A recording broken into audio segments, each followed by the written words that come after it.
వీధికి అవతల ఒక బెంచ్ ఉంది. ఆ బెంచ్ మీద ముగ్గురు కూర్చున్నారు. అలా చాలాసేపటిగా కూర్చునే ఉన్నారు. వాళ్ళని చూసుకుంటూ లోపలికి వెళ్ళిపోయింది, దాని పని తాను చేసుకుంది. సాయంత్రం భర్త ఇంటికి వచ్చాడు. కిటికీలో చూస్తే ఆ ముగ్గురు బయట కూర్చుని ఉన్నారు. అది చూసిన భార్య తన భర్తతో అంటుంది, ఏమిటోనండి ఆ ముగ్గురు ముసలి వాళ్ళు బయటే ఆ బెంచ్ మీద కూర్చున్నారు, అప్పటి నుంచి అలాగే కూర్చున్నారు, భోజనాన్ని పిలుద్దామా అని అంటే, దాందే ఉంది, పిలుద్దాం పదా అని చెప్పి భర్త భార్య ఇద్దరు కలిసి ముగ్గురు అక్కడ కూర్చున్నారు కదా, అక్కడికి వచ్చి అడుగుతున్నారు, మీరు ఎవరని అడుగుతున్నాడు. ఒకడు చెప్పాడు, నేను ప్రేమని. రెండో వాడు చెప్పాడు, నేను ఐశ్వర్యాన్ని. మూడో వాడు చెప్పాడు, నేను విజయాన్ని.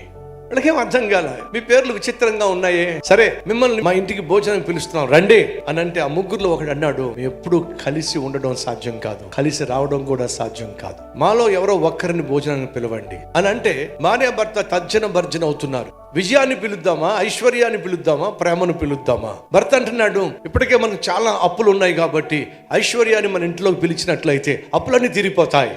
కాదండి, మనకు కావాల్సింది విజయం అండి. మనం ఏది చేసినా సరే అందులో విజయం సాధిస్తే అదే ఆటోమేటిక్గా ఐశ్వర్యాన్ని తీసుకొస్తుందండి.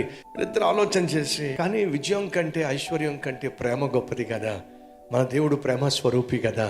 అవునండి, ప్రేమే గొప్పదండి, ప్రేమని పిలుద్దామండి. ప్రేమ అనేటటువంటి వ్యక్తి ఎవరైతే ఉన్నారో, అయ్యా మీరు మా ఇంట్లోకి వచ్చి భోజనం చేయండి అని ప్రేమ అనే వ్యక్తిని పిలిస్తే, అతను వస్తూ ఉంటే అతనితో పాటు ఐశ్వర్యము అలాగే విజయము వాళ్ళిద్దరూ కూడా వస్తూ ఉన్నారు. అదేంటి ముగ్గురు కలిసి రావని చెప్పారు కదా. అప్పుడు ప్రేమ అంటున్న మాట ఏంటి తెలుసా, ప్రేమను ఆహ్వానిస్తే ప్రేమతో పాటు విజయము వస్తుంది, అలాగే ఐశ్వర్యం వస్తుంది. మీరు ప్రేమను ఆహ్వానించారు కాబట్టి సమస్తం మీతో వచ్చేస్తాయి. దేవుడు ప్రేమ స్వరూపి. ఆ ప్రేమ కలిగిన దేవుణ్ణి గాని నీ గుండెల్లోనికి, నీ గృహంలోనికి ఆహ్వానించినట్లయితే ఆయనతో పాటు నీకున్న ప్రతి అవసరము తీర్చగలిగిన ఐశ్వర్యము వస్తుంది.